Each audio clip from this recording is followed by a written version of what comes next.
Start करते हैं किससे? सबसे पहले हम टाइप्स ऑफ न्यूरोट्रांसमीटर्स देख लेते हैं।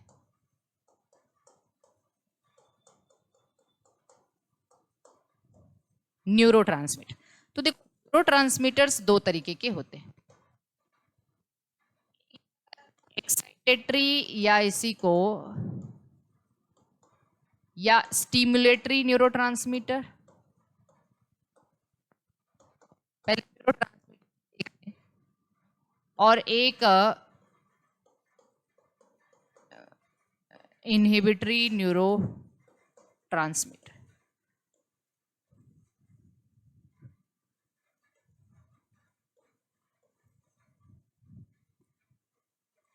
एक्साइटेटरी है ना,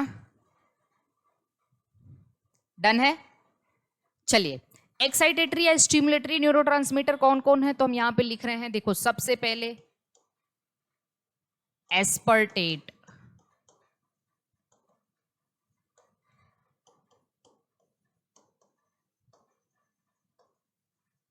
ग्लूटामेट, ठीक है,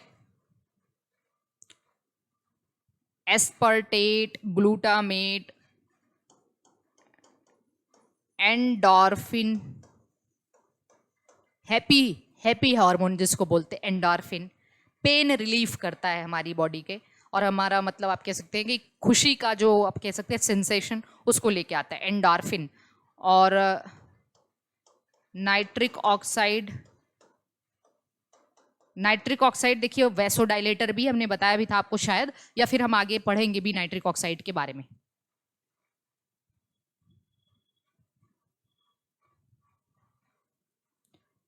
दिवाकर निषाद थोड़ा सा ध्यान से पढ़िए, समझ में आएगा अभी।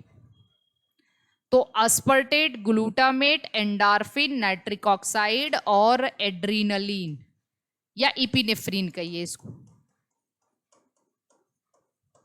इपिनेफ्रिन। ये इनहिबिटरी में ग्लाइसिन,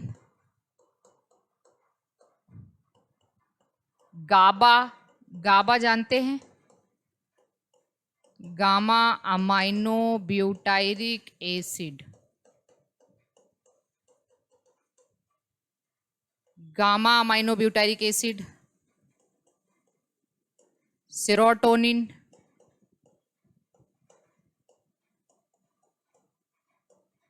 डोपामिन, डोपामिन, क्लियर। और इन दोनों में नोट करके लिख लेना, एक है एसिटिल कोलिन,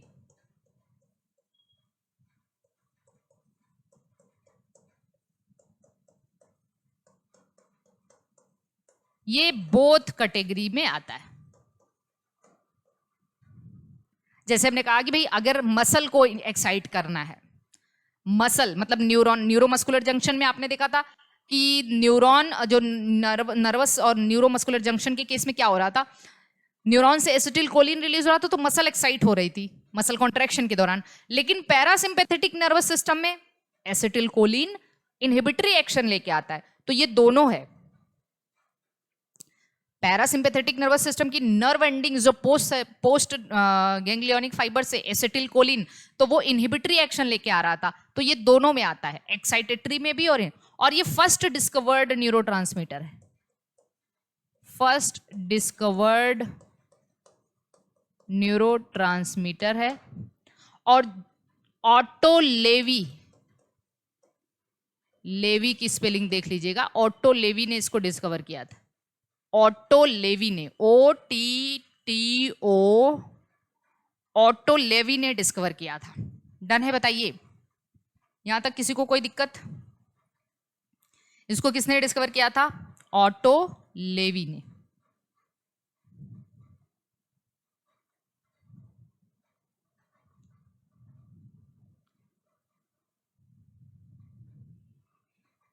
है ना?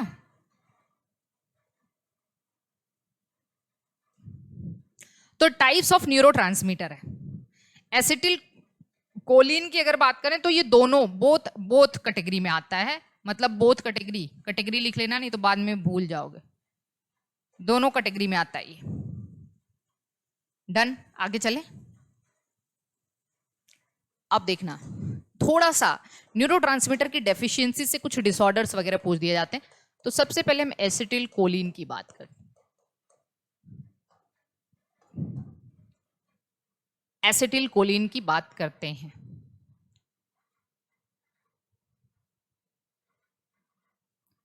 अब हम एसिटिल कोलिन की बात करें तो आप देखना जरा ध्यान से, फर्स्ट डिस्कवर्ड है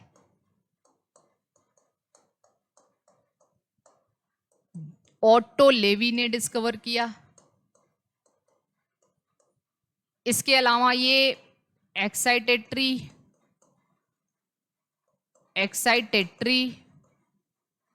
during muscle contraction,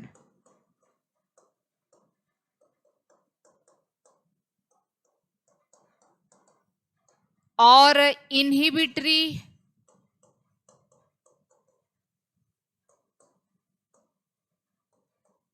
during parasympathetic nervous system, parasympathetic nervous system. ठीक है, इसकी डेफिशिएंसी से होने वाला डिसऑर्डर है, बहुत इंपॉर्टेंट, एक एक बात को ऐसे लिखना जैसे Alzheimer disease.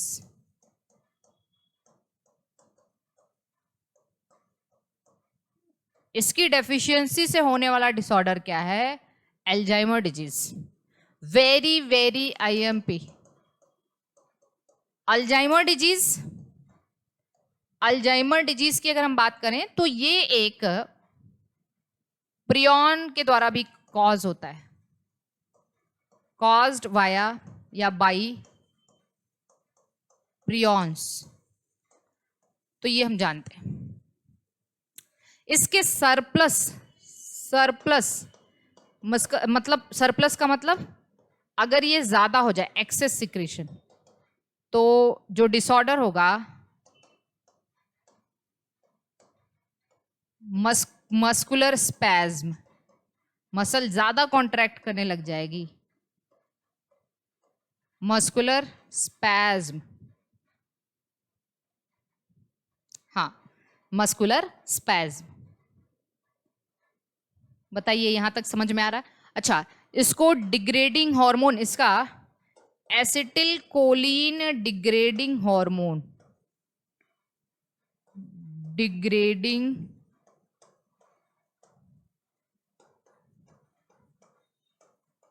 Hormone, acetyl Colin esterase,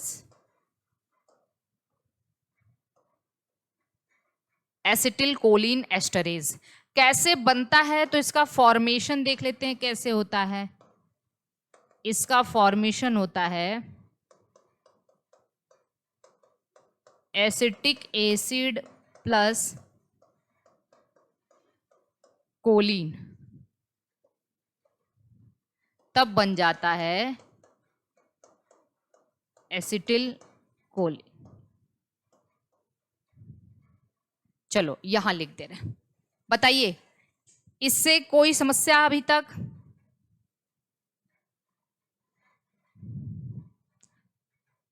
है ना?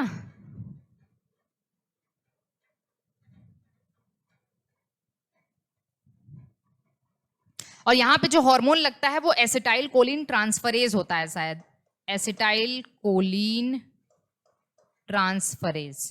मतलब कुल मिला के आप ऐसे लिख सकते हो, एसिटिक एसिड, देखो आप ऐसे लिख सकते हो, एसिटिक एसिड प्लस कोलिन, है ना, ये बन रहा है क्या? Acetyl choline. और ये टूट भी जाता है एसिटाइल। यहां बनने वाला हार्मोन अगर हम बात करें तो बनने वाला हार्मोन क्या है? एसिटाइल कोलिन ट्रांसफरेज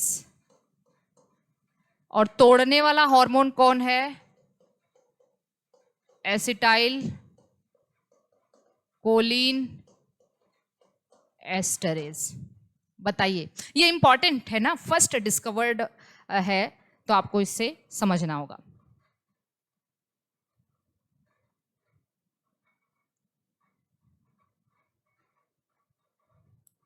ठीक है, बताइए यहां तक सभी को समझ में आ रहा है या नहीं? ये फर्स्ट डिस्कवर्ड है तो इसके बारे में हमने आपको डिटेल्ड डिस्क्रिप्शन दे दिया इसका। जल्दी से बताइए, आगे चलें।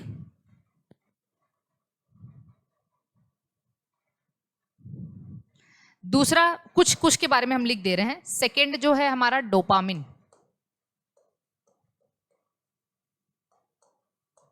अगर हम बात करें dopamine,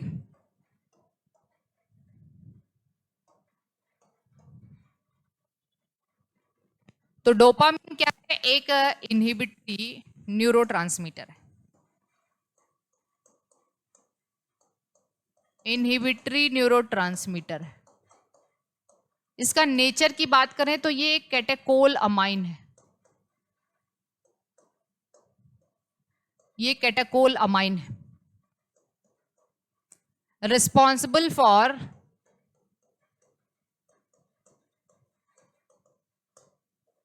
pleasurable sensations, pleasurable sensations,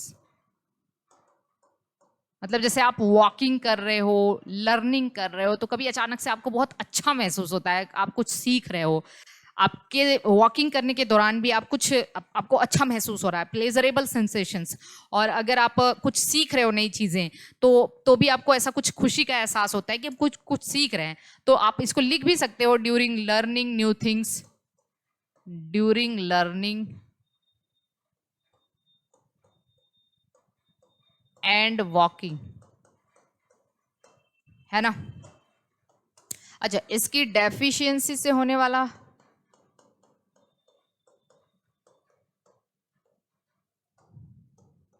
very important, Parkinson's disease. Parkinson's disease एक मेंटल डिसऑर्डर ही है, पार्किंसंस डिजीज। तो ये दो आप जरूर याद रख लेना, अल्जाइमर डिजीज और यहां क्या लिखा है हमने? Parkinson's disease.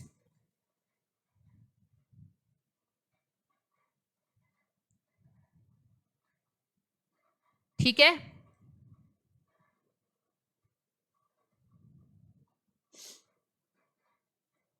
हाँ, वेरी गुड, पार्किंसंस डिजीज। सी है एड्रीनलीन या एपिनेफ्रीन। एड्रीनलीन को एपिनेफ्रीन कह देते हो आप, और साथ ही साथ नॉर एड्रीनलीन या नॉर एपिनेफ्रीन।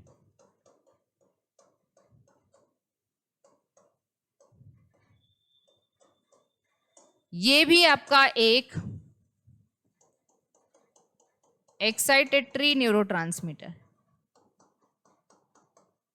ये दोनों भी कैटेकोल अमाइन। आपको हार्मोन पढ़ाते टाइम बताएंगे हार्मोन के नेचर, तो वहां पे कैटेकोल अमाइंस आपको बताएंगे, कैटेकोल अमाइन। ठीक, इसकी डेफिशिएंसी से क्या होता है? मेंटल डिसऑर्डर,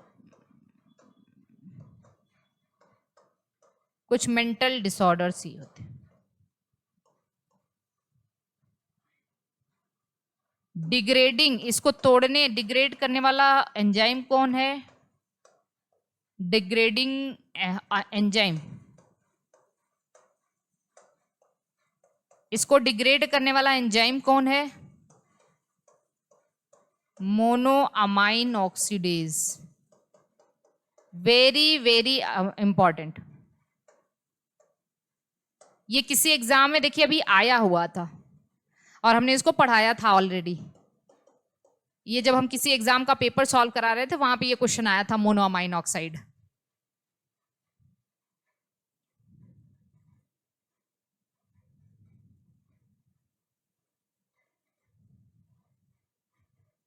बिनीता राउत पूछ रही है मैम, पार्किंसन कोई नहीं, पार्किंसन प्लांट नहीं है, Parkinsonia plant,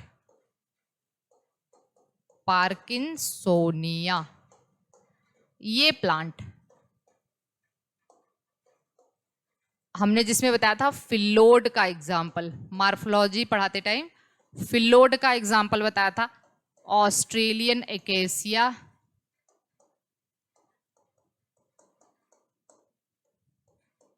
and Parkinsonia. Australian acacia and Parkinsonia में फिल्लोड लीफ मॉडिफिकेशन, पार्किंसन नहीं है वो पार्किंसोनिया है। और ये आपका सीजल पिनॉइडी का मेंबर है। किसका? सीजल पिनॉइडी का, सीजल पिनॉइडी। ये आपके फैबेसी के अंतर्गत आता है, लेग्यूमिनोसी,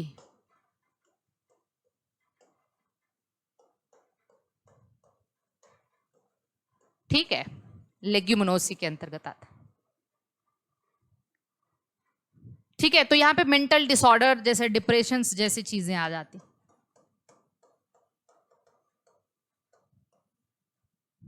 आगे चलें, डन है बताइए, एक बार देख लीजिए फिर आगे चलते हैं।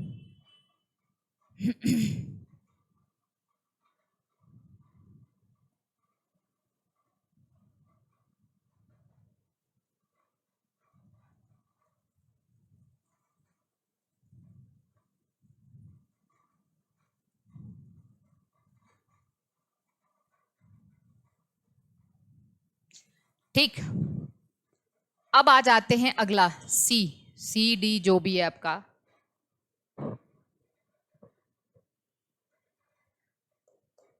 एंडोर्फिन।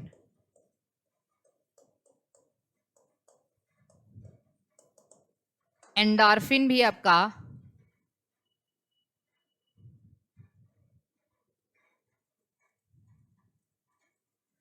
मुझे थोड़ा सा यहाँ पे एक छोटा सा कंफ्यूजन है कि एंडोर्फिन आता किस में है, थोड़ा सा कंफ्यूजन है, हम आगे चल रहे हैं बताते हैं। ये क्या करता है? Responsible for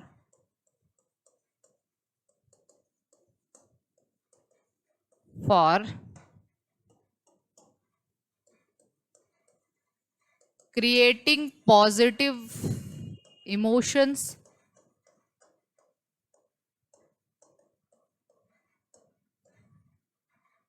and decrease pain sensations, perception।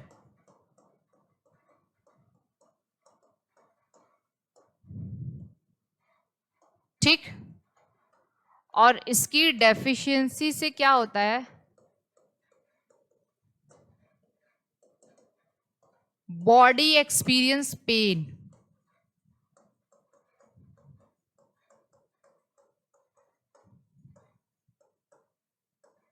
Body experience pen. हाँ, एक बार थोड़ा सा बता दीजिए, एंडोर्फिन इन्हिबिटरी में आता है, एकदम डन है क्या?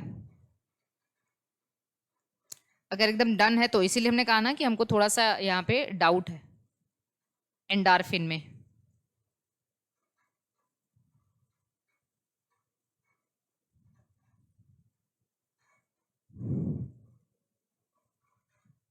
ठीक है, डी की बात करें, ग्लूटामेट,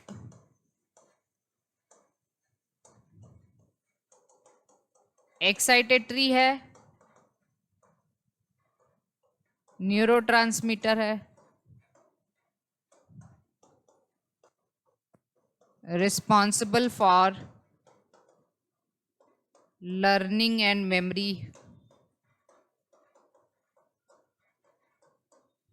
अगर इसकी डेफिशिएंसी होगी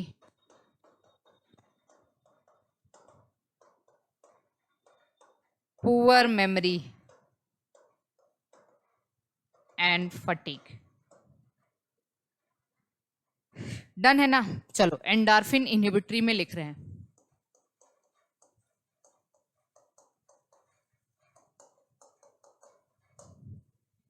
इनहिबिटरी न्यूरोट्रांसमीटर कर लेना यहां पे। एंडोर्फिन को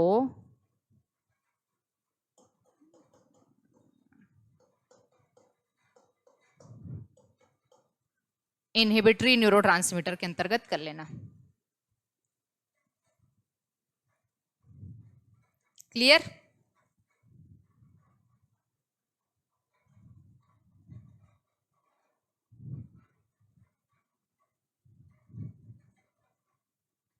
नेक्स्ट देख लेते हैं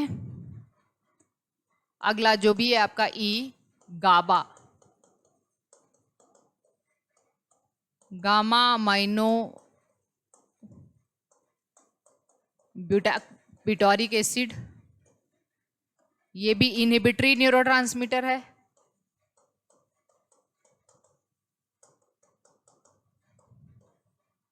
helps in regulation of sleep wake cycle,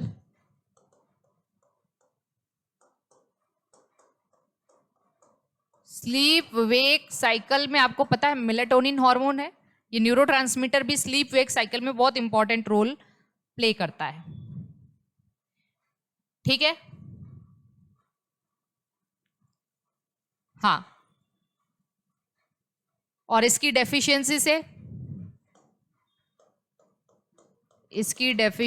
से एंजाइटी जैसे प्रॉब्लम्स हो सकते हैं। और लास्ट लिख लेते हैं सीरोटोनिन, तो ये भी क्या है भाई, इनहिबिटरी न्यूरोट्रांसमीटर है। 90% सीरोटोनिन ये हार्मोन भी है, कहां से सीक्रीट होता है, सीक्रीटेड फ्रॉम पीनियल ग्लैंड। ये पीनियल ग्लैंड से सीक्रीट होता है। हम आगे आपको हार्मोन पढ़ाएंगे तो वहां पे बताएंगे भी कि ये किससे सीक्रीट होता है, पीनियल ग्लैंड से सीक्रीट होता है। न्यूरोट्रांसमीटर सॉरी हार्मोन पढ़ाएंगे तो आपको बताएंगे एकदम अच्छे से सेरोटोनिन। और इसके बारे में भी आप याद रखना, ये भी आपका जो है स्लीप वेल साइकिल में 90% serotonin secreted from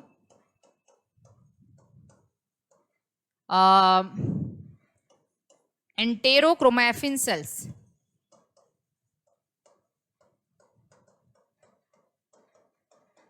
sales of GIT। ठीक, helps in regulation of sleep wake cycle, जिसको आप सर्सेडियन रिदम कहते हैं। स्लीप वेक साइकिल जिसको आप सर्सेडियन रिदम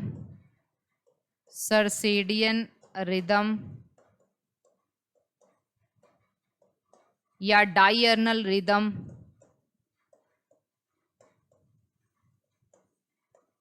या बायोलॉजिकल क्लॉक,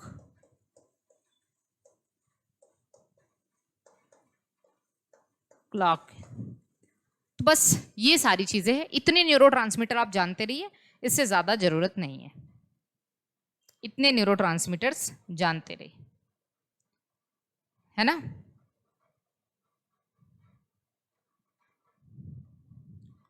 बताइए, अब डन है।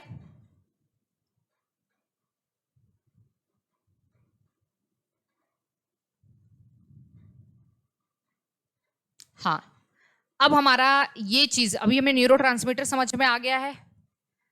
यहाँ पे हमारा ये जो टॉपिक है उसमें से हमारा एक टॉपिक खत्म हुआ। अब हम आते हैं types of synapse, synaptic gap, synaptic fatigue. तो आ जाते हैं टाइप्स ऑफ साइनेप्स, पहले देख लेते हैं। बताइए, दो चीजें आपके लिए बहुत इंपॉर्टेंट है, एक पार्किंसन डिजीज इंपॉर्टेंट है और ये अल्जाइमर डिजीज इंपॉर्टेंट है। और आपसे पूछता है कि कौन सा न्यूरोट्रांसमीटर पेन रिलीफ के दौरान काम करता है, तो एंडोर्फिन है। ये बहुत इंपॉर्टेंट है, ये तीन चीज तो आपको अच्छे से। और मोस्ट कॉमन एक्साइटेटरी नोट करके लिख लेना, यहां पे नोट करके most common excitatory neurotransmitter is glutamate. very IMP. Most common excitatory neurotransmitter is glutamate. Glutamate most common excitatory neurotransmitter है. डन है, आगे चलें, जल्दी से बताइए. यहां तक सभी को डन है, कोई समस्या नहीं है, 100% क्लियर. आगे चलें, थोड़ा जल्दी से खत्म करना है हमें, 12:30 तक क्लास भी ओवर करनी है ना. हो जाएगा, परेशान नहीं. अब नेक्स्ट हम लोग आते हैं, अगला हम लोग देख लेते